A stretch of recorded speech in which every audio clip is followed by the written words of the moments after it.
April 8, 1943, 27,000 feet above Caen, France. The oxygen mask couldn't hide Lieutenant Ralph Hermakin's smile as he watched the clumsy-looking shapes climbing slowly toward his group through the clear glass window of his Focke-Wulf 198-5. The experienced pilot of Fighter Squadron 26 studied the American fighters making their first fight over occupied Europe. "The Americans have sent us flying milk bottles," he told his wingman over the radio, unable to stop laughing at the sight of the huge Republic P-47 Thunderbolts struggling to climb higher. Below them, 16 P-47C Thunderbolts of the 4th Fighter. The group climbed upward in tight formation. Their 2,000 horsepower Pratt & Whitney A280 engines worked hard against their 7-ton weight. Two German pilots used to the sleek Spitfires and quick Soviet fighters, these fat American planes looked almost funny. Barrel-shaped bodies, topped with bubble-like windows, wings that seemed too small for their huge bodies, propellers that were bigger than anything in the German Air Force. What Hermakin didn't know, what none of the German pilots circling like wolves above could have imagined, was that they were seeing the arrival of the weapon that would slowly destroy the German fighter force. Within 18 months, these flying milk bottles would change from objects people made fun of into weapons of terror.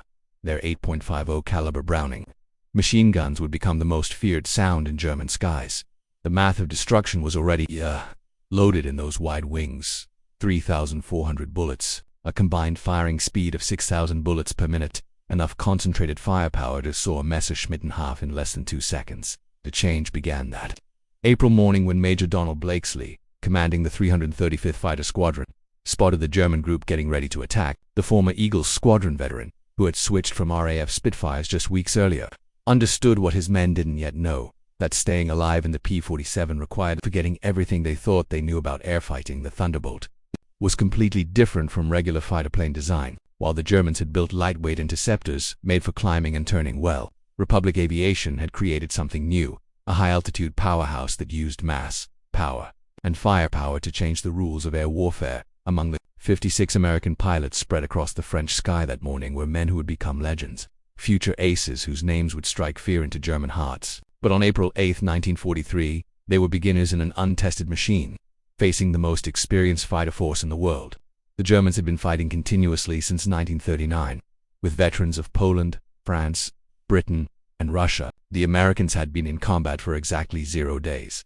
This story is about how factory logic defeated fighting skill, how quantity and quality merged into overwhelming power, and how German pilots' laughter turned to terror as they discovered what synchronized Browning machine guns could do to an aircraft at 400 yards. The Republic P-47 Thunderbolt had come from a June 1940 panic. As German fighters swept across France, Alexander Kotvelli, Republic Aviation's Georgian-born chief designer, received urgent requirements from the U.S. Army Air Corps.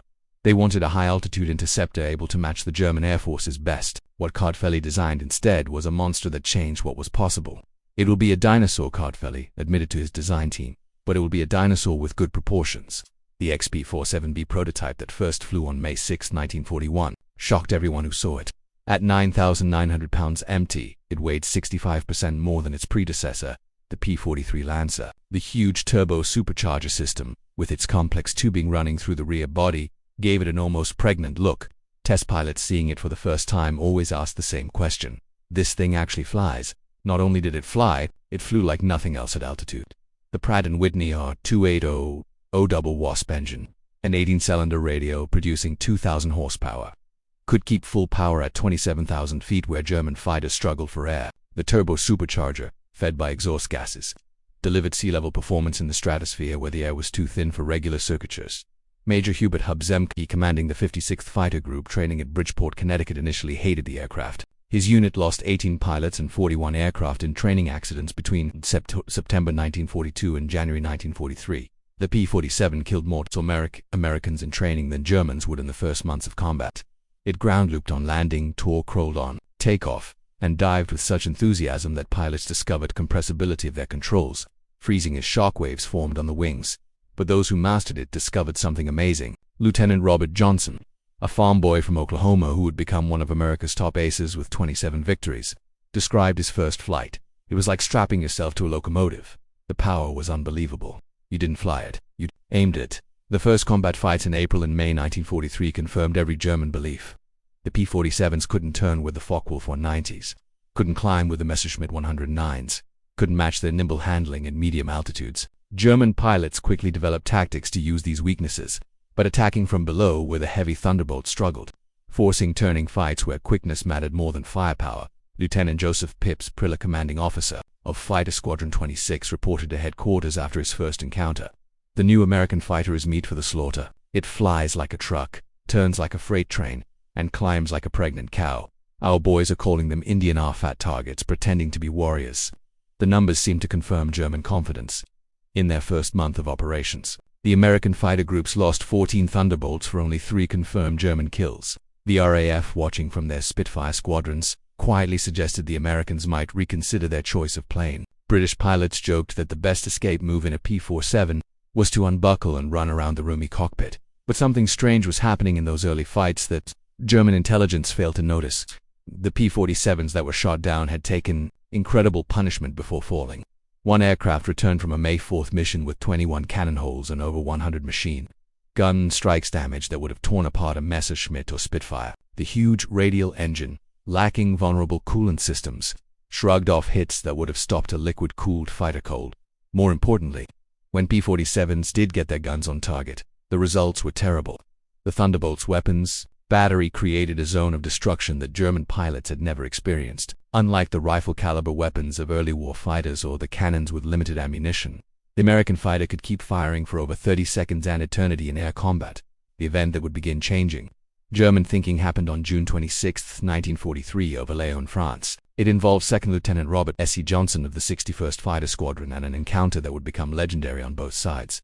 Johnson's formation of 48 P-47s was returning from escort duty when they were attacked by 16 Focke-Wulf 190s. From Fighter Squadron 26, led by Lieutenant Wilhelm Ferdinand Galland, younger brother of the famous Adolf Galland, the Germans made a perfect attack. Diving from the sun with overwhelming speed advantage, Johnson's Thunderbolt, flying at the rear of the formation, was caught in the crossfire of multiple attackers. Taking terrible damage in the first seconds of combat, 2 20mm cannon shells exploded across his aircraft. The canopy shattered. Hydraulic fluid sprayed into the cockpit. The engine cowling was torn away, and fire erupted behind the instrument panel. Johnson, wounded in the nose and leg by shrapnel and bullet pieces, tried to bail out but discovered the canopy was jammed. A 20mm shell had exploded in the canopy track, welding it shut. He was trapped in a dying aircraft at 27,000 feet. What happened next went against every assumption about combat damage tolerance. Despite having no forward visibility through the oil-covered windscreen, a barely working engine that shook violently, and controls that responded only sometimes, Johnson managed to level the aircraft and point it toward England. The P-47 continued, flying with damage that would have reduced any other fighter to falling debris. Then it got worse. A lone Focke-Wulf 190, flown by an unknown pilot from Fighter Squadron 26, discovered the crippled Thunderbolt limping toward the English Channel at less than 170 mph. Historical research has never definitely identified this pilot, though several names have been suggested based on German combat reports from that day. What followed was one of the most amazing encounters in air warfare history. The German pilot positioned himself behind Johnson's P-47 and opened fire with his 4 20mm cannons and 2 13mm machine guns. Johnson's, unable to escape, could only huddle behind his armor plate and pray. The Thunderbolt absorbed the entire cannon ammunition load. Then the German moved and fired again, this time with only his machine guns, the cannon ammunition used up. The German pilot pulled alongside, staring in disbelief at the flying wreck. Johnson could see his face, clayey, blonde, his expression changing from confidence to confusion to something close to fear. The German moved again and emptied his remaining machine gun ammunition into the Thunderbolts. Still, it flew. He pulled alongside again, shook his head in apparent amazement, gave an informal salute, and peeled away, probably out of ammunition. Johnson's P-47 landed at Manston with its engine failing on the runway. The crew chief stopped counting bullet holes after reaching 200. One cannon shell had exploded inches from Johnson's head. Another had blown up against the armor plate behind his seat. The engine had taken direct hits. The control cables were partially cut through. 3 of the 4 main longerons, the structural backbone of the fuselage, were shot through. Yet the aircraft had brought him home. The survival of Johnson's aircraft sent shockwaves through both air forces. American engineers studying the wreckage realized they had underestimated their own creation. German intelligence, receiving combat reports from Fighter Squadron 26, initially refused to believe it. No aircraft could take that much punishment, but testimony from multiple pilots confirmed the impossible. The Thunderbolt had taken everything the German Air Force's best fighter could deliver and survived out by July 1943. American pilots were learning to use the P-47's true strengths. Lieutenant Colonel Hubert Zemke, the 56th Fighter Group commander, had discovered the secret through brutal trial and error. Don't turn with them, don't climb with them at low altitude. Use your weight, use your power, use your guns. The Thunderbolts, huge weight, first seen as a disadvantage, became a weapon. In a dive, nothing could catch it. From 30,000 feet, a P-47 could reach 550 miles per hour, faster than any German fighter could achieve, even in a vertical dive. This speed could be changed to altitude in a zoom climb that left chasing fighters helplessly behind. Captain Walker Budman, who would become one of the first American aces in Europe, developed what became known as the boom and zoom tactic, though pilots called it the Thunderbolt turkey shoot. Instead of getting into traditional dogfights, P-47 formations would climb to 30,000 feet, higher than German fighters could effectively operate. When German fighters appeared below, the Thunderbolts would roll upside down and dive, reaching speeds that made deflection shooting impossible for defending Germans at the bottom of these dives. The American heavy machine guns would speak. German pilots who survived described it as facing a wall of lead. The combined firepower created an impenetrable zone of destruction. Aircraft caught in this pattern didn't just fall, they disintegrated. The true revelation of American firepower came during the August 17, 1943 duel raid on Schweinfurt and Regensburg, the deepest penetration into Germany attempted to that date. This mission would show both the P-47's limitations, its range, even with drop tanks, and its terrifying effectiveness when used properly. Major David Schilling, leading the 62nd Fighter Squadron, encountered a formation of Messerschmitt 110 destroyer aircraft positioning to attack B-17s with their heavy cannons and rocket armament. The twin-engine German fighters, heavily armed but less maneuverable, were the German Air Force's specialized bomber killers. Schilling's flight of 4 Thunderbolts rolled into their attack dive from 28,000 feet. Sergeant Heinrich Roth, a gunner in one of the Mi-110s who survived, later recalled in a POW interrogation, "The American fighters came down like hammers from heaven. I opened fire at 800 meters. Good hits. I saw them strike the fighter's wing. The P-47 didn't even wobble, then he fired. The aircraft ahead of us simply came apart, not shot down to wings separated from fuselage, tail cut off, the crew compartment shredded into metal confetti. In 2 seconds, a 110 became nothing. 8 Messerschmitt 110s were destroyed in less than a minute. The German pilots had never experienced such concentrated firepower. Each P-47 carried 425 rounds per gun, 3,400 rounds total, weighing nearly 900 pounds. At convergence distance, typically set at 300 yards, all 8 guns crossed in a zone roughly 6 feet wide. Anything in that zone faced 100 half-inch bullets per second, each traveling at 2,900 feet per second. The ammunition itself was a revelation of American factory ability. While German fighters struggled with limited cannon ammunition, 120 to 200 rounds for a 20mm Zeppelin, American pilots could keep firing for over half a minute. The standard combat load mixed armor-piercing incendiary tracer, and standard ball ammunition in patterns designed to both destroy and ignite. Lieutenant Colonel Francis Gabby Gabrisky, who would become the top American ace in Europe with 28 victories, described the effect. When you hit them with all 8, they don't just go down, they explode. I saw a 109 literally cut in half, the tail falling one way, the nose and wings another. The pilot never knew what hit him. By September 1943, the German Air Force was discovering another horrifying reality about the P-47. Its performance improved dramatically with altitude while German fighters suffered. The turbo-supercharged double-wasp engine kept its rated power output up to 30,000 feet. German fighters relying on single-stage or two-stage mechanical superchargers saw their performance get much worse. Above 25,000 feet, Lieutenant Hans Philipp, one of Germany's most successful aces with 206 victories, learned this reality fatally. On October 8, 1943, leading Fighter Squadron 1 against a B-17 formation at 28,000 feet over Bremen, Philipp found his Focke-Wulf 190A6 sluggish and unresponsive in the thin air. The BMW 801 engine, powerful at medium altitudes, was gasping for oxygen nearly 6 miles above the Earth when P-47s of the 56th Fighter Group dove on his formation from 32,000 feet. The German fighters were sitting ducks.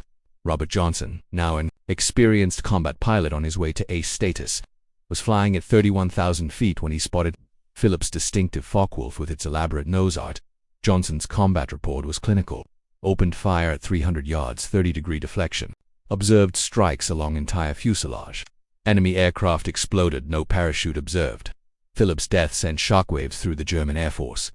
If one of their best, a man who had survived over 500 combat missions on both Eastern and Western fronts, couldn't survive against a Thunderbolt, what chance did average pilots have? The German High Command ordered an immediate investigation into the P-47's capabilities. The report delivered to Reich Marshal Hermann Göring in November 1943 was sobering. The Thunderbolt's service ceiling exceeded 42,000 feet, higher than any German fighter could reach. Its dive speed approached the sound barrier.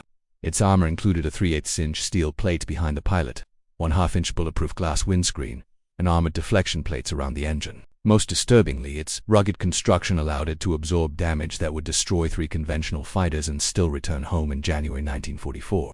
A new version of the P-47 began arriving in England and would complete the transformation from laughingstock to nightmare.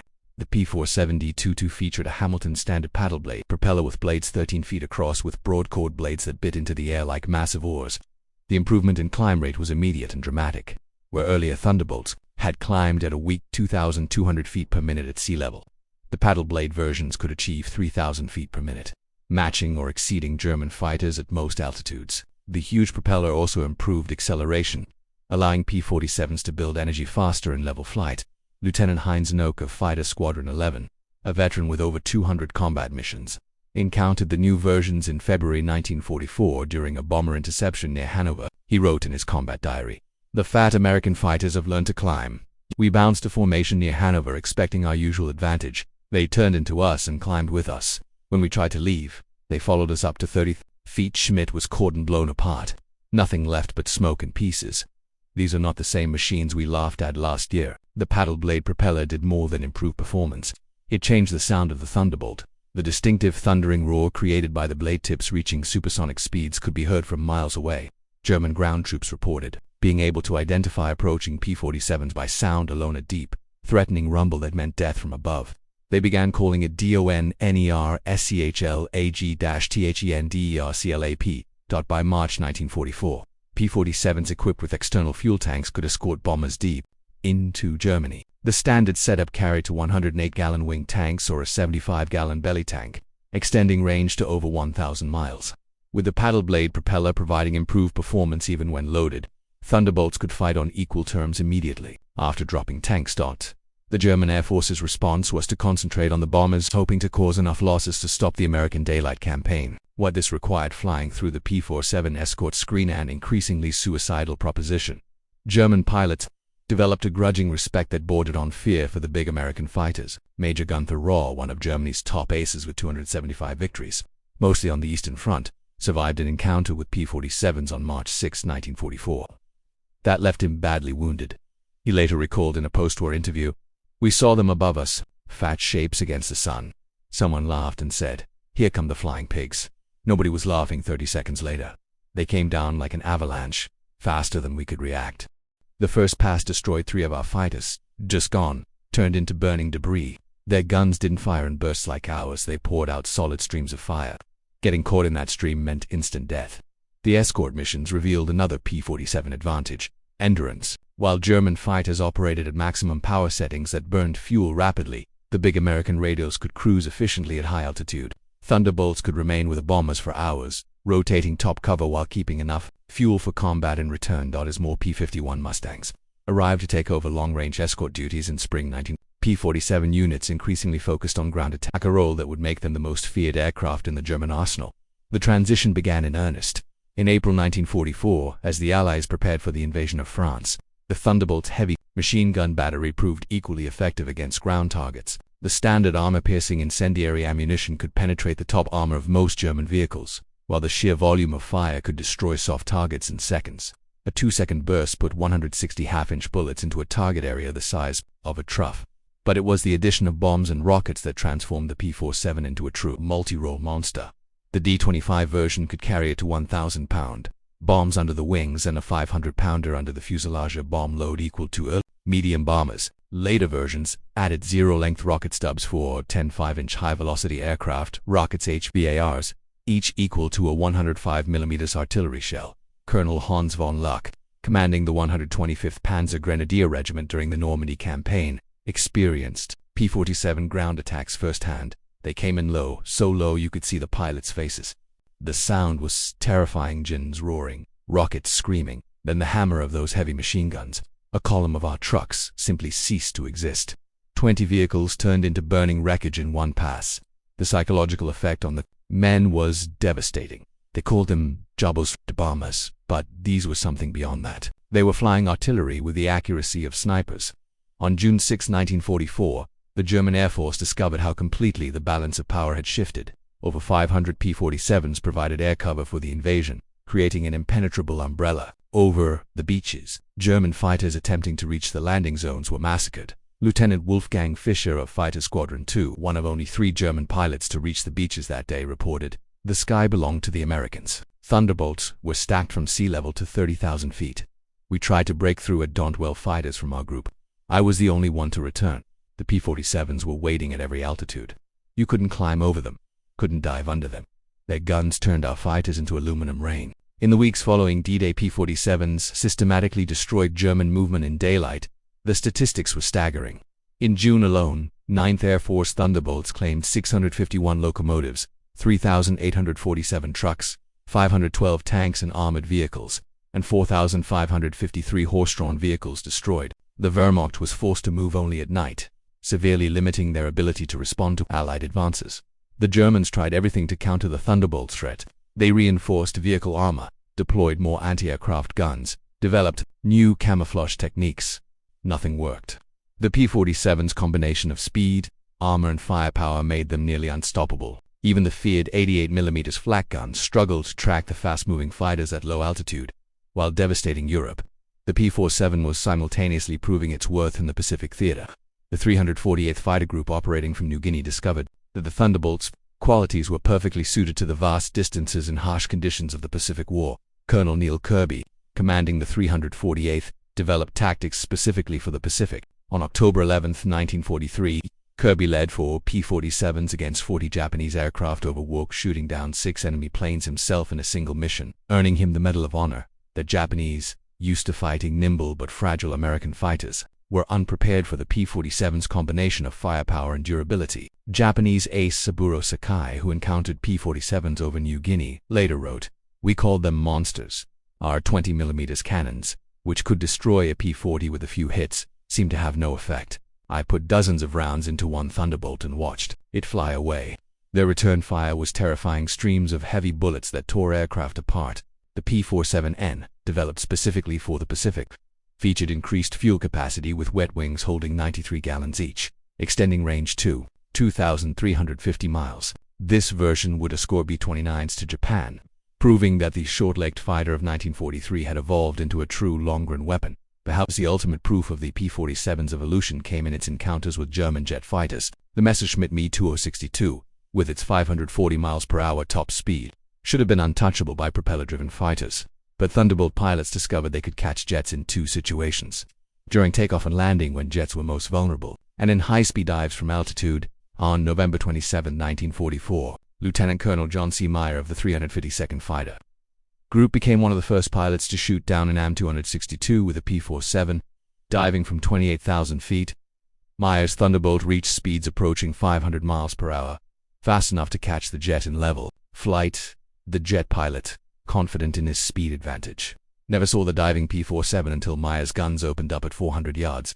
Meyer's combat report noted, "The enemy aircraft disintegrated under fire. Large pieces, including both engines, separated from the fuselage. The pilot did not escape. The concentrated fire of 8.50 caliber guns proved more effective than we anticipated against jet aircraft." By early 1945, specialized P-47M versions were deployed specifically to counter German jets and V-1 flying bombs. With water methanol injection boosting power to 2,800 horsepower and refined aerodynamics, these ultimate Thunderbolts could reach 470 mph in level flight at 30,000 feet, fast enough to intercept even jets under certain conditions. Major George Bostwick, commanding the 63rd Fighter Squadron equipped with P-47Ms, shot down 2 Me-262s in March 1945. His tactical report emphasized firepower over speed. "The jets are faster, but they can't turn and they can't take punishment. One good burst from our battery and they come apart like they're made of paper. They have to slow down to attack bombers. That's when we get them." The ultimate demonstration of American industrial might came during Operation But. German Air Force's desperate attempt to destroy Allied air power on January 1, 1945. Nearly 900 German fighters, including their best remaining pilots, launched surprise attacks on Allied airfields across Belgium and the Netherlands. Y-34 airfield near Metz, home to the 365th Fighter Group's P-47s. The attack initially succeeded.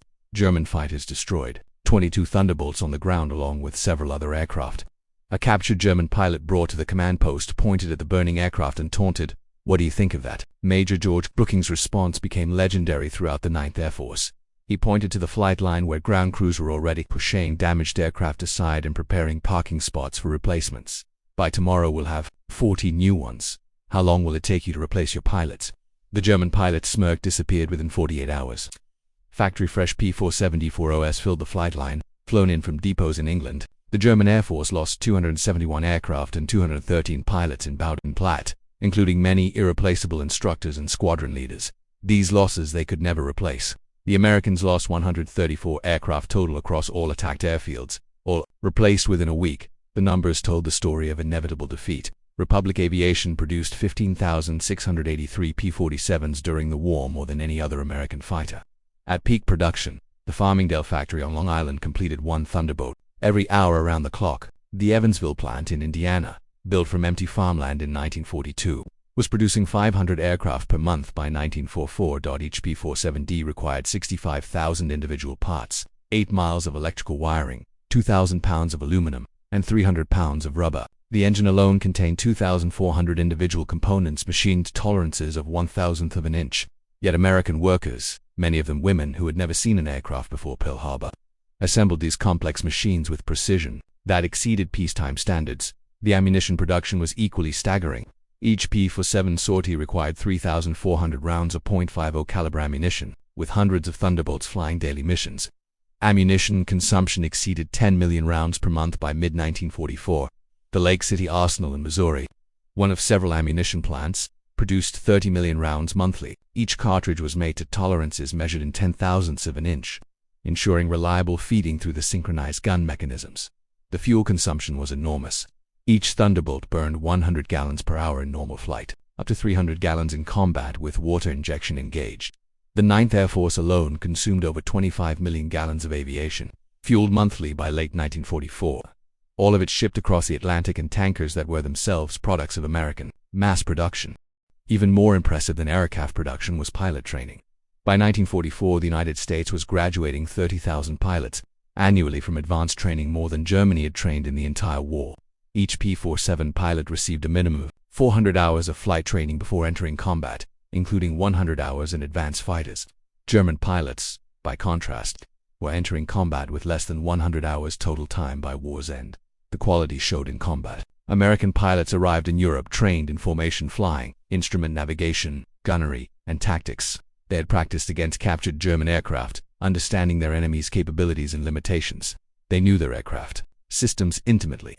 Having studied technical manuals that German pilots never received, Lieutenant Eugene Roberts, arriving in England in September 1944, exemplified the American training advantage.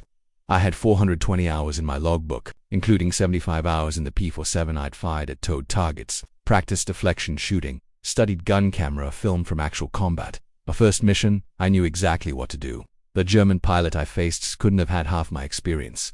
It wasn't even a fair fight." In March 1945, Lieutenant Joseph Propeller, the same pilot who had mocked the P-47s as pregnant cows 2 years earlier, was interviewed by German propaganda officials seeking to boost morale.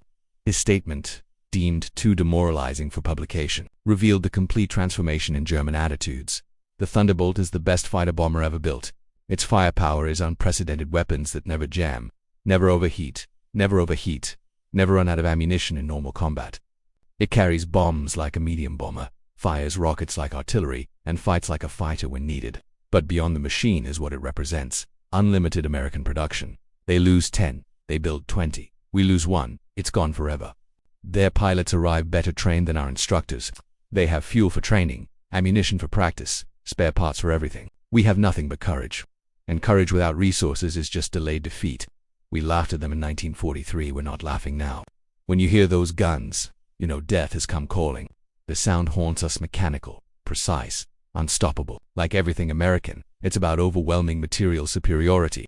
They didn't beat us through better tactics or braver pilots. They buried us under an avalanche of steel and lead. By April 1945, the German Air Force existed largely on paper. Fuel shortages grounded most aircraft. Experienced pilots were dead or captured. Airfields were cratered ruins.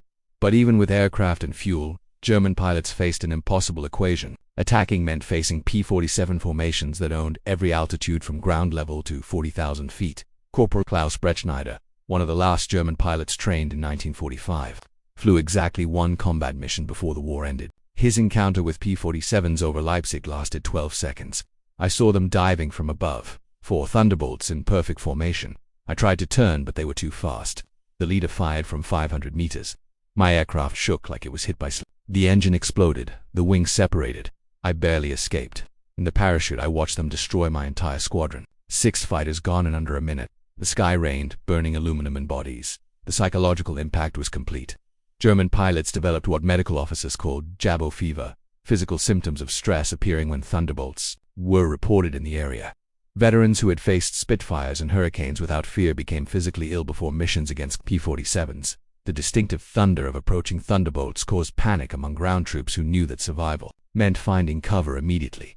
The final statistics of P-47 operations defied comprehension. In Europe, 3,752 German aircraft destroyed in aerial combat, 3,315 aircraft destroyed on the ground, 86,000 railway cars destroyed, 9,000 locomotives destroyed, 9,000 locomotives destroyed, 6,000 armored fighting vehicles destroyed, 68,000 trucks destroyed, 60,000 horse-drawn vehicles destroyed. In the Pacific, 697 Japanese aircraft destroyed in aerial combat, 150 aircraft destroyed on the ground, 1,500 vehicles destroyed, 150 locomotives destroyed, countless barges, ships, and installations. The 9th Air Force alone, primarily equipped with P-47s, flew 213,873 combat sorties, dropped 120,000 tons of bombs, fired 135 million rounds of ammunition, and launched 60,000 rockets. The Thunderbolt units achieved a 4.6-to-1 kill ratio in aerial combat, while maintaining the lowest loss rate of any Allied fighter bomber. Behind these numbers lay the human cost. The German Air Force lost approximately 28,000 pilots killed in combat against Western Allied forces. Many fell to the concentrated fire of American heavy machine guns. Each loss represented years of training that Germany could never replace. By war's end, the average German fighter pilot had less than 30 hours of combat experience. The average P-47 pilot had over 200 DOT at the German Air Force Interrogation Center at Ober-Ursel. Captured Allied pilots were questioned by German intelligence. The records captured in 1945 revealed German assessments of Allied aircraft. The file on the P-47, updated continuously throughout the war, showed the complete reversal of opinion.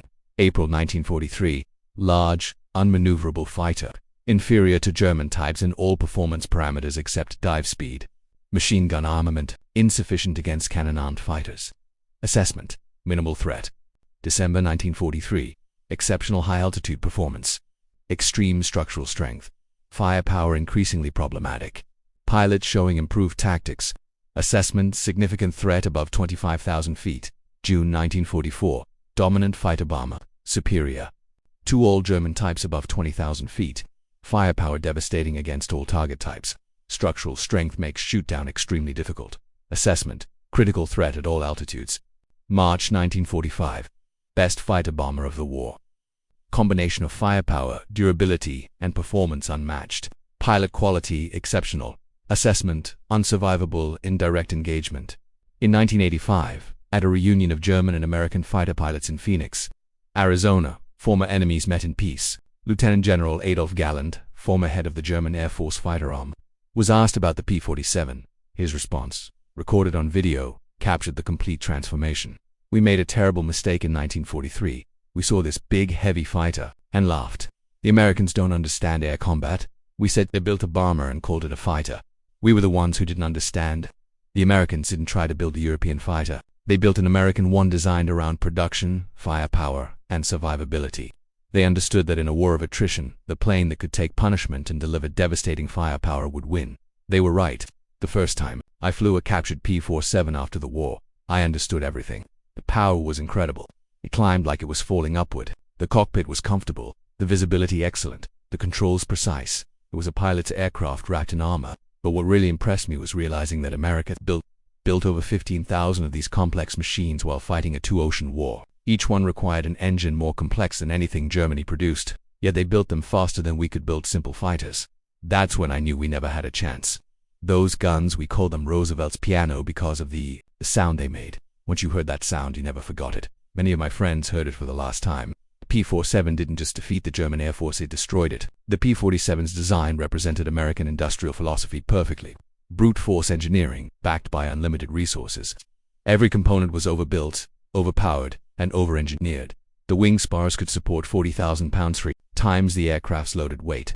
The engine mount could withstand 12 G-forces. The control cables were doubled throughout with automatic backup systems. The ammunition feed system alone was a marvel of engineering.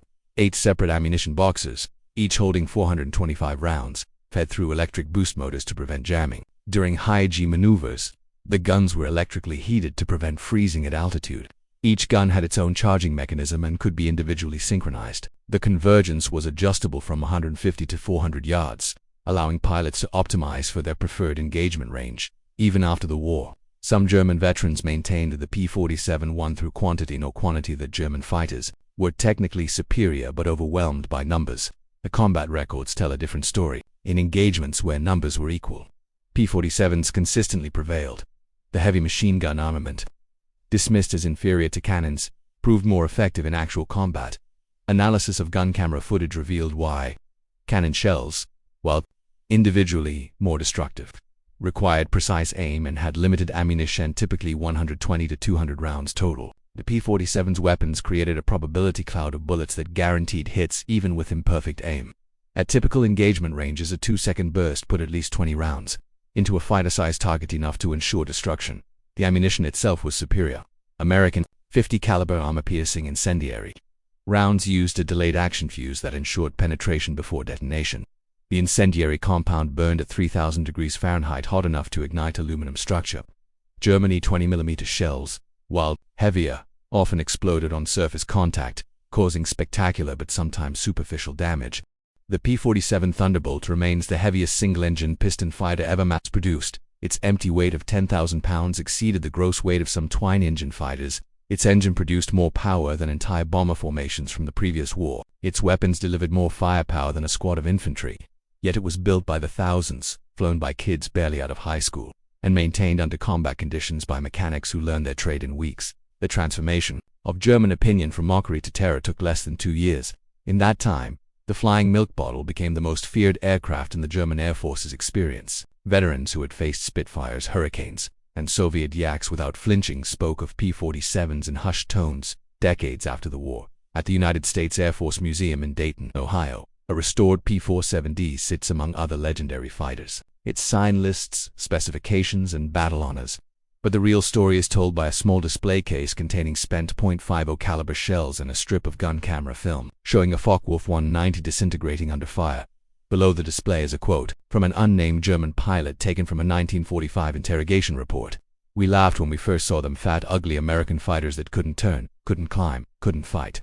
We stopped laughing when we realized they didn't need to turn or climb. They just pointed those guns at you and you ceased to exist." The laughter died with our comrades. The P-47 Thunderbolt entered combat as an object of mockery and ended the war as an instrument of destruction. In between, 8 synchronized Browning machine guns rewrote the rules of air warfare and buried the German Air Force under an avalanche of lead. German pilots had laughed at the clumsy American fighter in April 1943. By May 1945, there were no German pilots left to laugh at. Thunder had spoken, and the sky belonged to America.